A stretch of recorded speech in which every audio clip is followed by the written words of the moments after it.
আসসালামু আলাইকুম everyone. Welcome to Nila's food kitchen. আশা করছি আপনারা সবাই অনেক ভালো আছেন। আজকে আমি আপনাদেরকে তৈরি করে দেখাবো দক্ষিণবঙ্গের খুবই জনপ্রিয় একটি পিঠার রেসিপি। আর সেটা হলো ধুপি পিঠা। আবার অনেকে এটাকে কেক পিঠাও বলে থাকে। ঘরে থাকা মাত্র 2-3টি উপকরণ দিয়ে খুব সহজেই তৈরি করে নিতে পারবেন মজাদার এই ধুপি পিঠা। আর এই পিঠাটি খেতে আলহামদুলিল্লাহ অনেক বেশি মজার হয়ে থাকে। আপনারা যারা এই পিঠা খেয়েছেন তারাই জানেন এই পিঠা খেতে কতটা মজার হয়। আধুনিকতার ছোঁয়ায় এই ধুপি পিঠা অনেকটাই বিলুপ্ত প্রায়। আর অনেকেই এই পিঠাটি পারফেক্টভাবে তৈরিও করতে পারে না। তাই আজকে আমি আপনাদেরকে গ্যাসের চুলায় একদম সহজ পদ্ধতিতে এই ধুপি পিঠাটি তৈরি করে দেখাবো। সো আর কথা না বাড়িয়ে let's go to Nila's food kitchen. প্রথমে একটি মিক্সিং বলে দিয়ে দিচ্ছি মেজারমেন্ট কাপে 4 কাপ চালের গুঁড়া। আর আমি বাজার থেকে কিনে আনা শুকনো চালের গুঁড়ো ব্যবহার করেছি। তবে ভেজানো চালের গুঁড়ো দিয়ে এই পিঠাটি বেশি ভালো হয়ে থাকে। এবার আমি চালের গুঁড়োর মধ্যে দিয়ে দিচ্ছি মেজারমেন্ট কাপের 1 কাপ প্লাস 1/4 কাপ খেজুরের গুড়। আমি যেই কাপ দিয়ে চালের গুঁড়ো মেপে নিয়েছি সেই একই কাপ দিয়েই খেজুরের গুড়টাও মেপে নিয়েছি। এবার আমি এর মধ্যে দিয়ে দিচ্ছি পরিমাণ মতো লবণ। আপনারা যদি মিষ্টি খাবারে লবণ পছন্দ না করেন তাহলে লবণটা বাদ দিবেন। এবার খেজুরের গুড় চালের গুঁড়োর সাথে ভালোভাবে মিশিয়ে দিব। দেখুন খেজুরের গুড় চালের গুঁড়োর সাথে ভালোভাবে মিশে গিয়েছে। এবার আমি এর মধ্যে অল্প অল্প করে পানি অ্যাড করে দিব আর ভালোভাবে মিশিয়ে নিব। একবারে পানি ব্যবহার করবেন না, তাহলে পিঠাটি ভালো হবে না। অল্প অল্প করে পানি দিবেন আর ভালোভাবে মিশিয়ে নেবেন।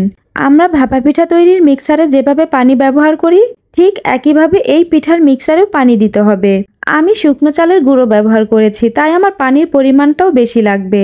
আপনারা যদি ভেজানো চালের গুঁড়ো ব্যবহার করেন তাহলে পানিও কম ব্যবহার করতে হবে। আমার পিঠার মিক্সারে পানি দেওয়া হয়ে গিয়েছে। দেখুন পিঠার মিক্সারটি ঠিক এই রকম হবে।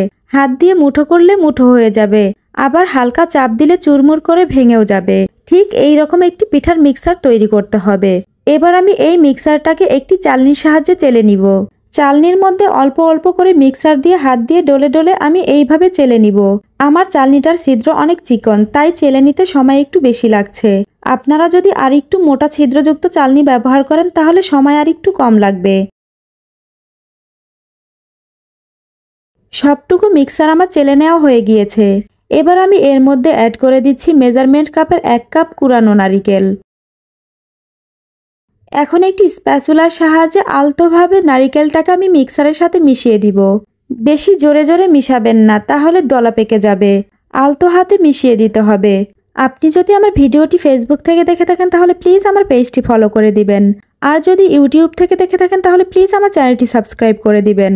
আর আপনি চাইলে আমার ফেসবুক গ্রুপেও জয়েন হতে পারবেন, লিংক আমি ডেসক্রিপশন বক্সে দিয়ে দিব। নারিকেলগুলো পিঠার মিক্সারের সাথে ভালোভাবে মিশিয়ে নেওয়া হয়ে গিয়েছে। এবার আমি এখানে নিয়েছি এইরকম একটি স্টিলের চালনি। এবার এর উপরে বসিয়ে দিচ্ছি একটি পাতলা সুতি কাপড়। এবার এর মধ্যে আমি পিঠার মিক্সার ঢেলে দিব। সবটুকু মিক্সার ঢেলে দেওয়া হয়ে গেলে এবার আমি আলতো হাতে চেপে দিচ্ছি। বেশি জোরে চাপাচাপি করব না, একদম আলতো হাতে চেপে চেপে সমান করে দিব। এবার একটি টুথপিকের সাহায্যে আমি কিছু ছিদ্র করে নিচ্ছি, যাতে নিচ থেকে বাষ্পটা উপর পর্যন্ত আসতে পারে। এর ফলে পিঠাটি ভালোভাবে সেদ্ধ হয়ে যাবে।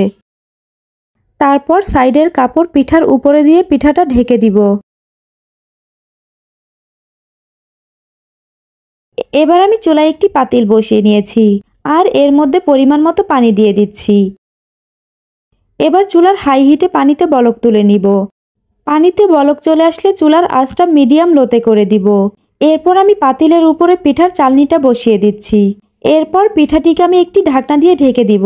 এবার চুলার মিডিয়াম লো আঁচে জাল করে নিব 45 থেকে 50 মিনিট পর্যন্ত। তবে পিঠার সাইজ অনুসারে সময় আরও কম বেশি লাগতে পারে।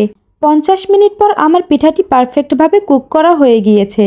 পিঠার উপরে হাত দিয়ে এইভাবে চাপ দিলে যদি দেখেন পিঠাটি ডেবে যাচ্ছে তাহলে ভাববেন পিঠাটি কাঁচা রয়ে গিয়েছে। আর যদি দেখেন পিঠাটি শক্ত হয়ে গিয়েছে তাহলে ভাববেন পিঠাটি পারফেক্টভাবে সেদ্ধ করা হয়ে গিয়েছে। এবার আমি পিঠাটিকে চুলার উপরে রেখেই ঠান্ডা করে নিব। তারপর আমি পিঠাটিকে আপনাদেরকে কেটে দেখাবো।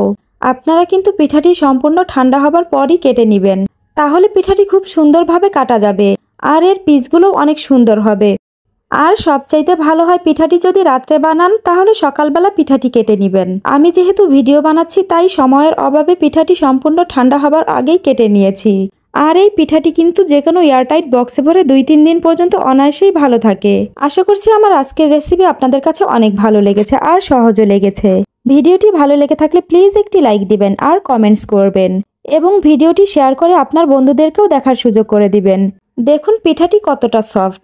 তবে এই পিঠাটি সম্পূর্ণ ঠান্ডা হবার পর আর একটু শক্ত হবে। আর এই পিঠাটি শক্ত শক্ত খেতেই ভালো লাগে। তাহলে আজ এ পর্যন্তই।